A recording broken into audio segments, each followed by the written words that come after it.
إن هذا القرآن يهدي للتي هي أقوم ويبشر المؤمنين الذين يعملون الصالحات أن لهم أجرا كبيرا. بسم الله الرحمن الرحيم. الحمد لله رب العالمين.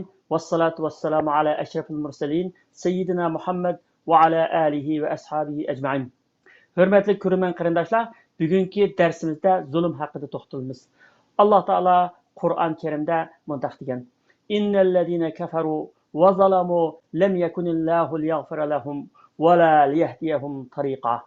Ya'ni shubhisizki haqiqatni inkor qilganlarni ve küfrde çın turup elip üzüge zulüm kılganlarını Allah hergiz keçirmeydi. Ulanı doğru yolgumu başlamaydı. Yani zulüm degen söz lügatte bir nersini onuda koymaslık, başkıcı kılış ve işlerini layıkıda kılmaslık degen manada kilidu. Endi İslam istilahıda haksızlık kılış, yolsuzluk kılış, uval kılış degan ma'nolarda keldi.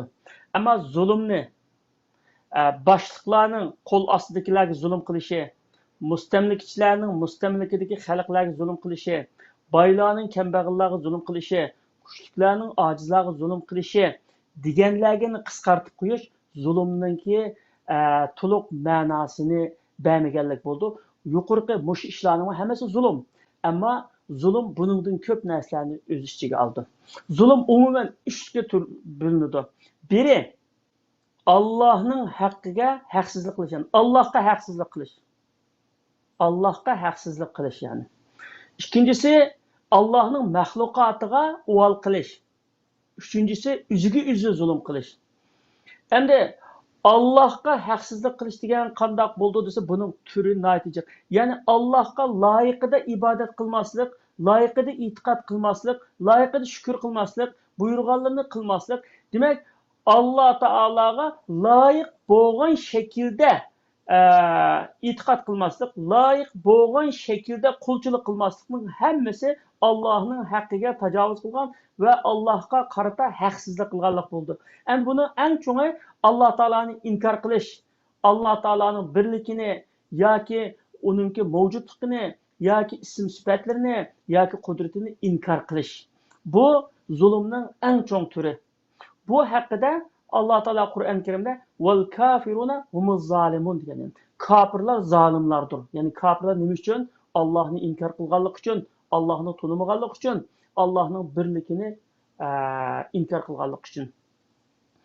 Yana bu zulmning yana Alloh taolo qarta qilingan haqsizlikning eng cho'ng turlaridan biri shirk. İnne şirke la zulmun azim deydi. Şu an Allah'a şirk keltiriş çoğun haksızlıktır. Çoğun haksızlık. Nimişke Allah'ın hakkı yalnız ibadet kılınış, yalnız itikat kılınış ve şirk keltirilmezlik. Yani ibadet, itikat, dua, yalvarış bu Allah'ın gene hakkı. Yani şirk kanda diyenlik buldu. Şirk Allah'ını koyup Allah'ın mahlukatıga çokunuş. Yoki Alloh taolaga ibodat qilish bilan billa mushriklarga o'xshash butlarga cho'qinish, butlarni yordam tilash yoki ba'zi kishilardek atalmış avliyolardan, ulug' mazardagi mashoyixlardan tilash deganga o'xshash. Bu shuning hammasi Allohninki duoni Allohga xos qilish, ixlosni Allohga xos qilish, ibodatni Allohga xos qilish degan Allohning haqqiga haqsizlik qilganlik bo'ldi. Bu shuning hammasi zulmning turiga kirdi. Demak, Allohga loyiqida kılınmagan işlerinin hemmesi zulümün katarına kirdi. Onun için başkalarına zulüm kılış, yani Allah'ın mahlukatına haksızlık kılış. Bu doğruda Allah Teala deydi: "Velaqad ahlaknal quruna min qablikum lamma zalamu."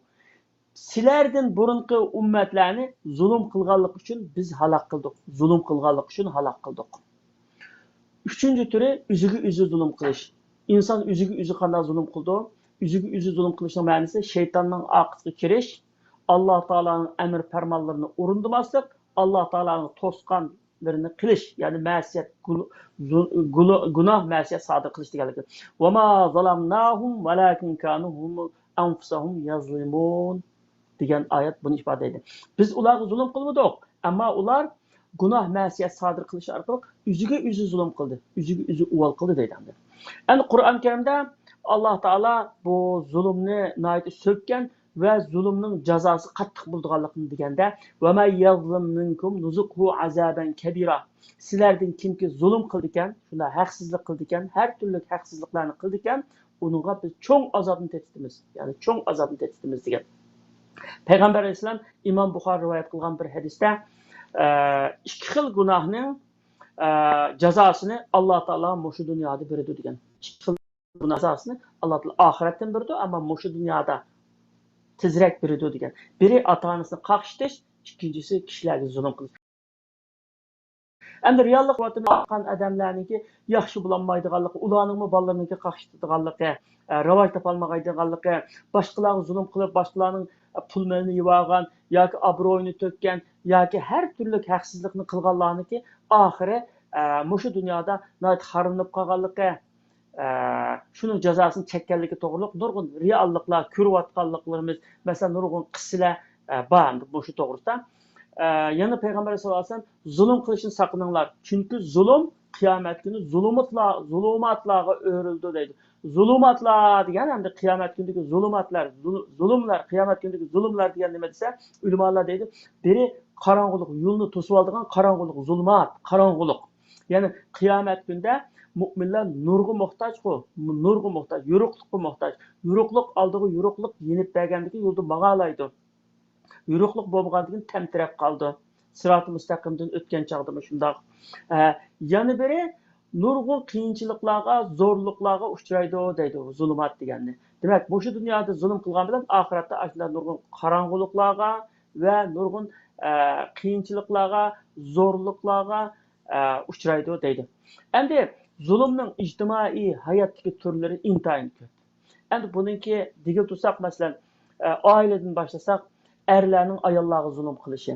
Erlerning ayollarga zulm qilishi nihoyat ko'p tarqalgan va butun hamma jamiyatda, insoniyat dunyosida umumlashgan bir zulm turi. Chunki nimishqa erlar jismoniy jihatdan kuchli, ayollar jismoniy jihatdan ojiz bo'lganligi uchun ko'p vaqtlarda erlar o'zining kuchiga ishinib, ayollarga zulm qilgan ish bor. Shunga oilada Alloh taolaning qonunidan boshqa qonun oilaga yaramaydi. Meyli sosyalizm kanunu olsun, meyli İslam kanunu olsun, meyli kapitalizm kanunu olsun, hiç qanday kanun ailede insanlarını günahdan to'sashga nima qilmaydi, to'sanmaydi. Faqat Allohdan qo'rqish va go'zal axloq. Allohdan qo'rqish, Allohning azobidan qo'rqish va go'zal axloq ikkisi insonlarni bir-biriga zulm qilishni to'sab tura oladi. Shunga islomni yaxshi o'rganish kerak. Allohdan qo'rqish kerak. Ayol her ikisi takva bolsa, birisi birisi zulüm kılışı natayin. Endi erlerinki ayollarga zulüm kılışı, ayollarga taqat yetmeydigan işlerini yükleş ayollarga. Yoki onu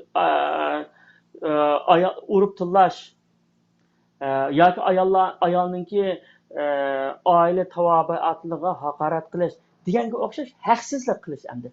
Endi bu yerda buning aksicha ayollarning erlarga zulm qilishi bor. Bumi jamiyatda mavjud.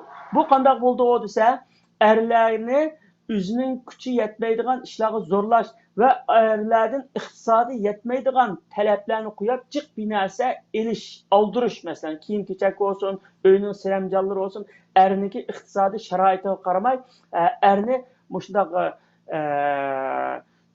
çoğun yiyiş, çoğun kiyişke zorlaş. Bu arkalık qanday qildi?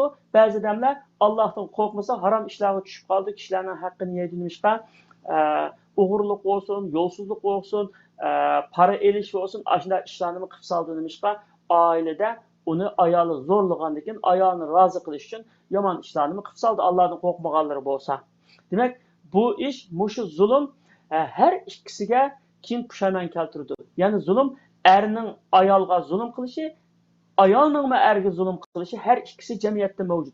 Ama bunun birla doğrusu taqvolik, Allohdan qo'rqish, Allohning jazosidan qo'rqish, go'zal axloq bilan axloqlanish. Undan keyin zulmning yani ikkinchi turi desak, ota-onalarning bolalarini tarbiyalash ishlariga ko'ngil bilmaslik. Bolalarni o'qitmay, yaxshi tarbiyalamay, maishatninki kasblarga shirk qilib olish. Masalan, burun kichik vaqtimizda ko'ratdik, maktab yoshlaridagi bolalarni shu hunarvanlar maktabga bormayman, mening yenimda hunar o'rgansin deb, asli hunar o'rgatishma emas, ish qilish shundan orqali mushunda qilgan ishlar bordi. Ba'zi ulamolar buni achchig'inib tarbiyalarni beradi, ba'zi odamlar yo'lidan qaytara oladi, ba'zi odamlar bola o'zimdan nima qilsam qilaman deb gap bo'lmaydi. Shunaqa ishlar bor, shunaqa ishlarni kichikligimizda ko'rgan. Bu ota-ona endi vaqtliq o'zininki menga yordamlashidi, mening ishimni yiroq yaqinning ishini qilishib turdi deb abbalning kelajagiga ko'ngil bilmagan. Keyin ota-onasining keyin qolib qolsa bu o'qimagan, bilim olmagan, maktabga bormagan bolalarning ko'p bo'ladi endi. Shuna ota-onaninki bolalarni yaxshi tarbiyalamasligi, yaxshi boqmasligi va yaxshi o'qitmasligi bolalarga zulm qilganligi bo'ldi. Yana biri bolalarni islom tarbiyasi ustida tarbiyalamaslikmi ularga zulm qilganlik bo'ldi. Alloh taolo Qur'on Karimda iymon etganlar o'zinglarni va bolchaqanglarni yiqilg'usi inson va tosh bo'ladigan qattiq qo'l farishtalar muakkal bo'ladigan do'zaxdan saqlaninglar dedi. Ya ayyuhallazina amanu qu anfusakum va ahlikum nara va quduhan nas val hijara degan oyat. Bunda ogohlantirgan. Demak, ashuningdan shundoq do'zaxdan bolalarni saqlashning o'zi ota-onaning ustidagi bir agar ota-ona bu faqat shu dunyoninki jiq pul topsam, shuhrat qozansam, diplomga erishsam, mansabga erishsam deb shu dunyolik uchunla tarbiyalasa, u bolaga zulm qilganlik bo'ldi. Chunki uning oxiratga qarg'amagan bo'ldi. Uning uchinchisi bolalarning ota-onasini qaqshitishi. Bolalarning ota-onasini qaqshitishi degan ota-onasining gapiga unmasligi, ota-onasiningki haq so'zlariga kirmasligi va ota-onasi yashinib qolganda ularga qattiq qilib xizmat qilmasligidir. Alloh taolo buni ta'kidlab va qada robbuka alla ta'budu illa iyyahu va bil validayni ihsana degan. Allah Rabbinglar o'ziga yolg'iz ibodat qilishinglarni va ota-onanglarga qattiq qilib xizmat qilishinglarni farz qildi dedi. Ya'ni Allohga ibodat qilishdan keyin Allohga shirk keltirib ibodat qilishdan keyin ota-onaning haqiqati. Nimishqa insonning mavjud bo'lib turishiga birinchi yaratuvchi Alloh, ikkinchi sabab bo'luvchi ota-ona. Bu ikki haq eng cho'ng haq. Alloh taolodan keyin qolsa ota-onaning haqqi. Ota-onasi rozi bo'lmasa, ota-onasi rozi jannat analarninki tapını astı degan hadislar var. Allah'ın razılığı atının razılığı astıda degan hadislar var mesela. Bunu nayet bek muhim endi. Demek şu ata-onasini qaqshatgan, ata-onasiga yaxshi xizmat qilmagan, ata-onasini norozi qilganlar ata-onasiga zulm qilgan bo'ladi. Uning qo'shnilarga azor berish, qo'shnining haqqi nayet cho'ng haq. İnsanın beshiga bir kun kelgan vaqtida, qiyinchilik tortib qolgan vaqtida eng birinchi bo'lib asqatligini yiroqdagi tuqqan emas, qo'shni haqqi nayet bek cho'ng. Rasulullohning bu haqda hadislari bor, ya'ni Jibril menga hammasi qo'shni haqida shunday tavsiya qildi. Men bu shunday keyin bu qo'shnimni menga bunda miroslar qilib qo'yamdiki deb shuni o'ylay, shunchalik ya'ni tavsiya qilyapti degan. Bundan keyin bir ayol to'g'risida bunda sahobalar Rasulullohning qishqiri bir ayol bor, ko'p nafl namoz o'qiydi, ko'p nafl ro'za tutadi, ammo shu qo'shnisiga azor berdi degan, u do'zaxga kirdi degan. Sahih hadis endi. Yana bir ayol bor, farz namozlardan boshqa ko'p qilmaydi, ammo qo'shniga yaqin degan, u jannatga kirdi degan. Bu bir prinsip endi, bu prinsip. Endi paloni degan gap emas, mushundoq bo'ldi demoqchi endi bu shundoq. Qo'shnining haqqini ado qilmagan odam bu Alloh taoloning jazosiga yo'liqdi degan gap. Undan keyin boylarninki kambag'allarga zulm qilishi. Boylar kambag'allarga qanday zulm qildi deganda, boylarning pul malida Alloh taolo belgilagan %2.5% farz var. Eng az miqdor %2.1 degan eng az endi. Uningdan az bersan qabul bo'lmaydi degan gap endi. Asli uningdan jiq birdi. Rasulullohning sahobalari uningdan jiq biradi. O Ali roziyallohu anhu degan bu 40dan birni, ya'ni 2.5 zakat berman degan bexil degan.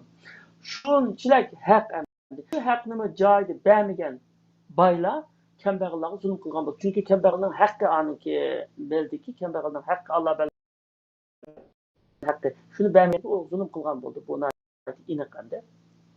Ularga Allohga zulm qilish, urug' tuqqanchilikni davomlashtirish, urug' tuqqanlarga moddiy va ma'naviy jihatdan yordam qilish Alloh taoloning amri. Buni silar rahim deymiz endi. Buni uzib qo'yganlar gunohkor bo'ldi. Duosini ijobat bo'lmaydiganligi to'g'risida hadislar bor masalan. Uningdagi masalan muallimning o'quvchilarga zulm qilish. Muallim o'quvchilar qanday zulm qildi desa, muallim o'quvchilarning orasida adolatli qilmay, ba'zi o'quvchilarga tunishlarining yo tuqqanlarining yoki mansabdorlarning bolalarga bakrak ko'ngil bilib, kambag'allarningki igichaqisi yo'q bolalarga ancha ko'ngil bilmaslik yoki rishvat elib, para elib imtihondan o'tkazish yoki ba'zi bolalarga bakrak ko'ngil bilish, ba'zi bolalar ancha ko'ngil bilmaslik yoki bolalarningki ömrünü zaya qilib, bolalarga yaxshi o'rgatmaslik, ömrünü zaya qilib o'tish. Bu zulm. Bu bolalarning ömriga qarshi, hayotga qarshi ishlangan zulm. Muallimniki shunda adolatsizlik qilishi va beparvolik qilishi. Uningdan musulmonlarga zulm qilish, musulmonlarning o'zaro bir musulmon qarindoshga zulm qilish. Ya'ni musulmonlarga hasad qilish, laqam qo'yish va aybini izlash deganga o'xshash shu yomonliklarning hammasi zulm qilganlik bo'ldi. Chunki asl loyiq bo'lgan ish musulmonni qo'g'dash, musulmonlarni maqtash, musulmonningki ayniki bo'lish, ayblarini ko'rsatib berish, unga kuyinish. Ammo uni qilmay, uning aksicha hasadxo'rlik qilish, dushmanlik qilish, o'tqo'yruqlik qilish, chekimchilik qilish degan ishlarning hammasi haqsizlik qilgan, unga zulm qilganlikning ma'nosi shu. Endi musulmon emaslarga zulm qilish. Endi musulmon emaslarni biz dinimizningki keragi bo'yicha musulmon emaslarni yomon ko'ramiz. Chunki ular Alloh taoloni inkor qilgan, Alloh taoloni tonimaganlik uchun biz ularni yaxshi ko'rmaymiz. Ammo bu ularni yaxshi ko'rmaganligimiz, ularga adolatsizlik qilishimiz, ularning haqqini yeb olishimiz, haqqini dafsanda qilishimiz ma'nosiga kelmaydi endi. Alloh taolo shuna bir oyatda boshqa dindagilardan sizlar bilan urush qilmagan va sizlarni yurtinglarni haydab chiqarmaganlarga kelsak, Alloh ularga yaxshilik qilishinglardan va ularga odil bo'lishinglarni sizlarni to'smaydi degan. Ya'ni demak, bizga zulm qilmagan boshqa dindagilarga haqsizlik, adolatsizlik qilishga bo'lmaydi endi. Bu kofirning bo'lgandan keyin bir narsa evasa bo'lmaydi. Bo'lgandan keyin unga biz haqsizlik qilsakmi, adolatsizlik qilsakmi bo'ldi-ku, bizni qildi-ku deb ado demaymiz. Uning ishini biz qilsak, uning farqimiz bo'ldi. Biz mu'minligimiz, musulmonning, islom ummatining ularning albatta bir ustunligi bor, bir farqi bor. Bizim farqimiz bo'lishimiz kerak. Ulardan o'xshash ishni qilmasligimiz kerak endi. Onun için hayvanlarga zulm qilish. Bu hayvanlarni qiynash, mashq qiladigan yerlarda nishon qilish, masalan, itlarni talashtirish, xo'rozlarni cho'qishtirish deganga o'xshash mushularning hammasi hayvanlarga qilingan zulm. Uningdan boshqa hayvanlarga o'zi ko'tarilmagan darajada ig'ir binasini atish, masalan, yo och qo'yish, damog'ini qo'ymaslik deganning hammasi o'ylab baksak, uni Alloh yaratgan bir jon. Ammo u biz gap qilolmaydi, menga zulm qilding, qiynayotding bizni deyanmaydi. Lekin Alloh uni ko'rib turdi. Aniki zulm qilinganligini ko'rib turdi. Bir inson bo'lganini biz o'ylash kerak. Bizga o'xshash bir jongo bu. Buningmi jini og'riydi, buningmi yigis keldi, qo'shiqqa ochidi, buningmi damog'i keldi. Hayvon bu gap qilolmagan bilan buning tini Alloh biladi deb, ya'ni vijdonimiz bilan hisoblashib hayvonlarga zulm qilmaslik kerak. Bumu eg'ir zulm, Alloh yaxshi ko'rmaydigan zulm. Chunki zulmning hamma turini yomon ko'rdi. Deydi, Alloh hamma narsaga rahim shafqatni putiyotdi.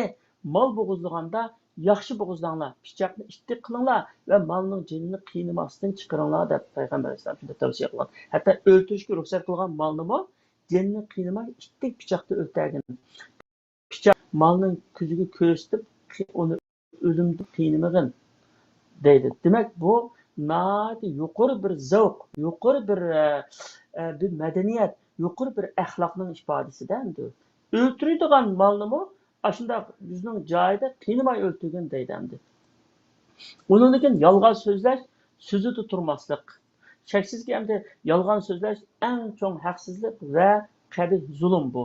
Nimishqa deganda mushu yolg'on so'zlash orqali nurg'un odamning haq huquqini ostini ustin qilyotidi. Yolg'on so'z orqali, yolg'on guvohlik berish orqali, guvohlikni yo'shirish orqali, yolg'on gap qilish orqali, bir oilada er ayolning o'tirishga yolg'onni so'qash orqali oilani buzish, erni ayolga, ayolni eriga, bolalarni dadlarga o'ch qilish deganga o'xshash mushu yolg'onchilikdan kirib bu ish oilani parchalaganga qadar endi nurg'un ishlarga sabab bo'ldi. Haqsizlik, haq uning joyida bo'lgani qolsa, rost so'zlash, so'zida turish, so'z bergan bo'lsa, so'zida turish, va'da qilgan bo'lsa, va'dasida turish.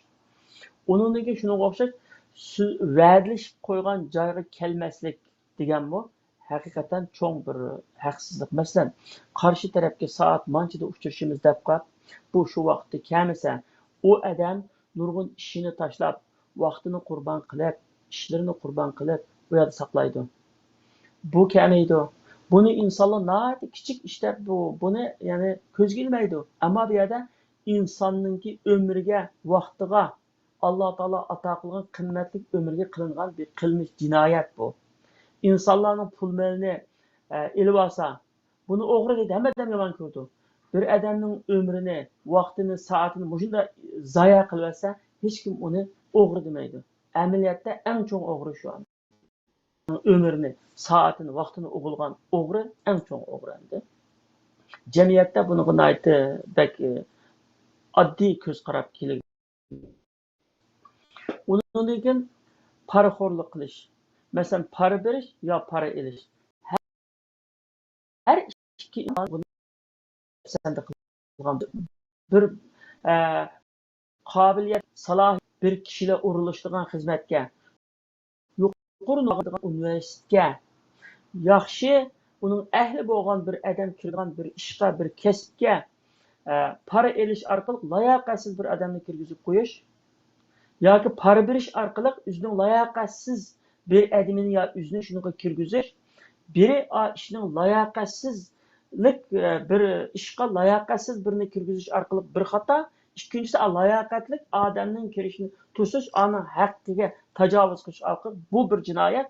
Ikki dona cho'ng zulm bor yerda. Paraxo'rlikda ikki dona cho'ng zulm bor. Alloh kechirmaydigan zulm. Uningga sodada aldamchilik qilish, satmoqchi bo'lgan malning aybini yushirish, yolg'on so'zlash, satmoqchi bo'lgan mallarga boshqalarning markasini o'g'irlik choplab setish, o'lchamda kam ziyoda qilish. Demak, bu ishlarning hammasi qilmaslikqa tegishli ishlar. Qilmaslikqa tegishli ishlarni qilishning hammasi zulm. Hammasi zulm. Alloh taolo zulmning hamma turini harom qilgan va hamma turini cheklagan. Hadis qudusida Alloh taoloninki insonlar, bandilarim, men zulmni o'z nafsimga harom qildim. Men zulm qilmayman. Zulm qilishni men o'z nafsimga harom qildim. Sizlar bir-biringiz zulm qilmanglar deganligini Rasululloh sollallohu alayhi vasallam hadis qudusida rivoyat qilgan. Demak, zulmning hamma turi harom, hamma turi insonni Alloh taoloning azobiga tegishli qiladi. Shunga zulm qilishdan saqlanish kerak. İnsanların yaratquchisi Alloh taolo qilchi zulm qilmaydi. Va ma robbuka bizallamin lil abid deydi. Ya'ni Robbing bandlarga qilchi zulm qilmaydi deydi. Alloh taolo zulm qilmaydi va zulm qilishni yaxshi ko'rmaydi.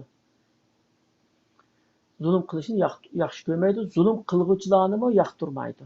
Zulm qilguvchilarni, bir-biriga zulm qilguvchilarni va haqsizlik qilguvchilarni Alloh taolo yomon ko'rdi. Shunga biz Alloh taoloninki yaxshi bandalaridan Allohning rahmatiga, mag'firatiga va yordamiga erishishga tegishli bo'lgan yaxshi bandalardan bo'lish uchun zulmning hamma turidan yiroq turishimiz kerak. Alloh taolo hammamizni hidoyatdan qat'iy ayirmasin, hammamizningki oqibatini yaxshi qilib bersin. Hurmatli ko'rarman qarindoshlar, bugungi darsimiz bu yerda oxirlashdi.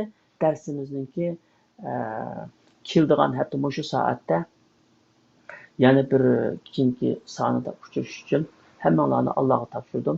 Salomat bo'linglar. Vassalomu alaykum va rahmatullohi va barakatuh.